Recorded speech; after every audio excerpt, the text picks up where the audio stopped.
Halo teman-teman semua, selamat datang kembali di Satu Harian Menjadi Murid.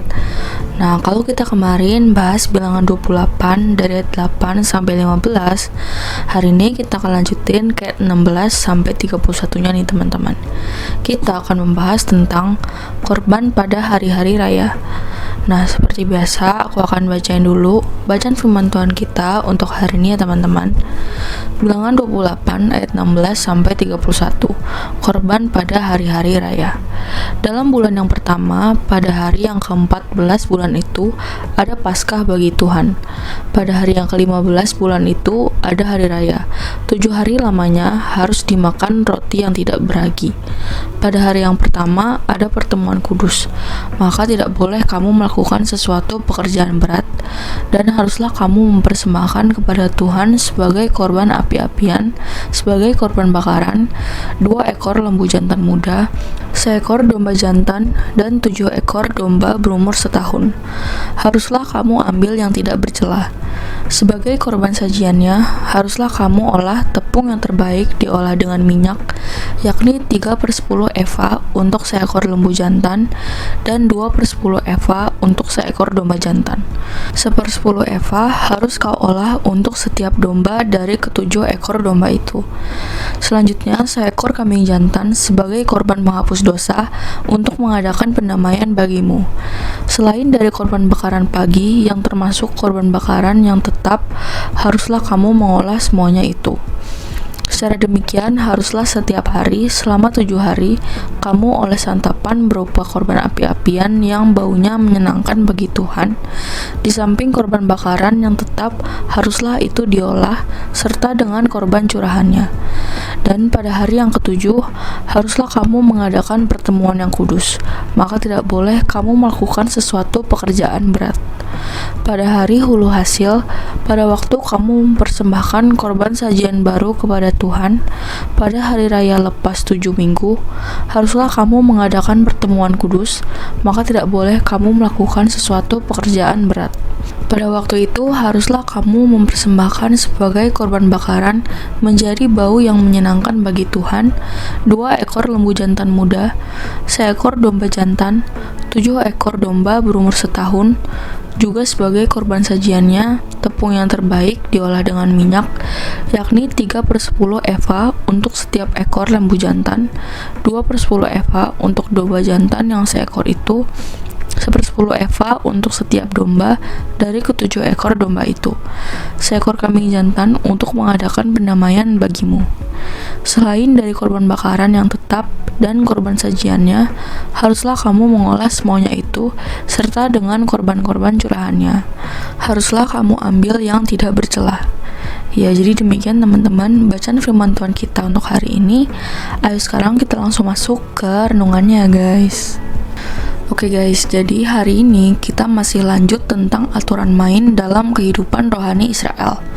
Teks ini kelihatannya teknis banget ya. Jumlah lembu, domba, kambing, tepung, hari, minggu. But, dibalik detail-detail itu, kita melihat hati Allah yang rindu diingat oleh umatnya.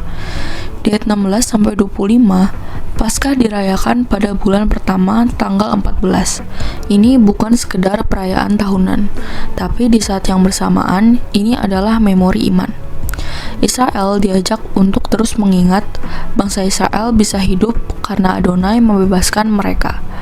Menariknya, Paskah awalnya dirayakan di rumah, bukan pesta nasional. Artinya, iman dimulai dari ruang yang paling pribadi, yaitu rumah.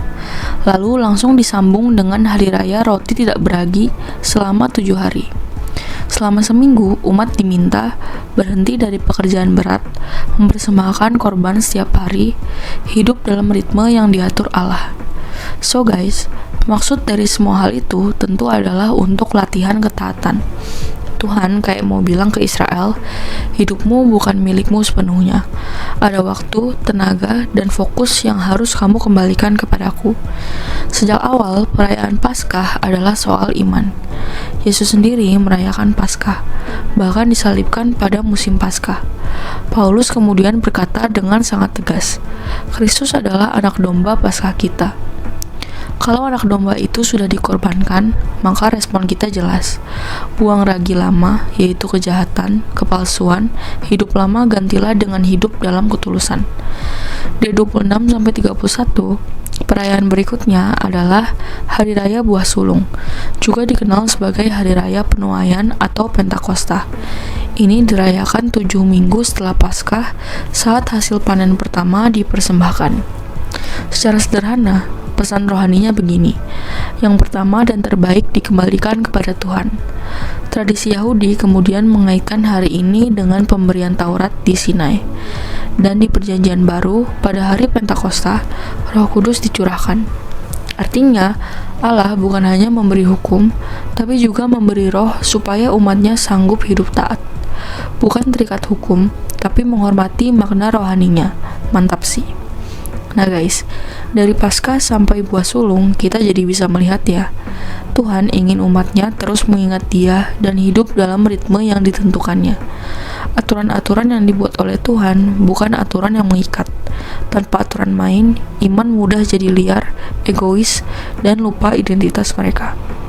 Ya, jadi demikian teman-teman renungan kita untuk hari ini. Sekarang aku mau ajak kalian untuk merefleksikan ya guys. Hari ini kita belajar bahwa Allah rindu diingat. Ketaatan itu dibentuk lewat ritme hidup. Iman bukan cuma soal percaya, tapi juga mengatur hidup sesuai kehendak Tuhan.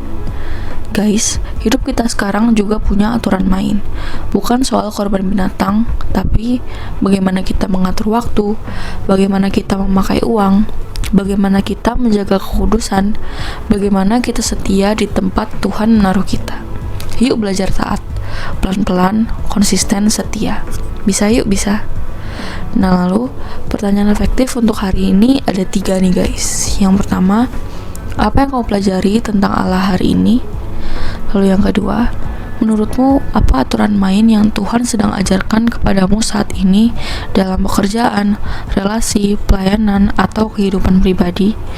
Dan yang ketiga, bagian hidup mana yang paling sulit kamu atur sesuai kehendak Tuhan? Seperti biasa, teman-teman boleh jawab sendiri, atau kalau mau komen di bawah jawaban kalian juga boleh banget guys. Ya, jadi segitu aja seteduh kita untuk hari ini. Sekarang aku mau pimpin kita dalam doa penutup ya teman-teman. Teman-teman, mari kita berdoa. Tuhan, tolong aku untuk taat mengikuti aturan main-Mu. Ajarku mengingat Dikau dalam setiap musim hidupku, agar seluruh hidupku memuliakan nama-Mu. Amin. Tetap semangat guys, Tuhan Yesus beserta kita. Thank you for watching and see you in the next video. Bye-bye.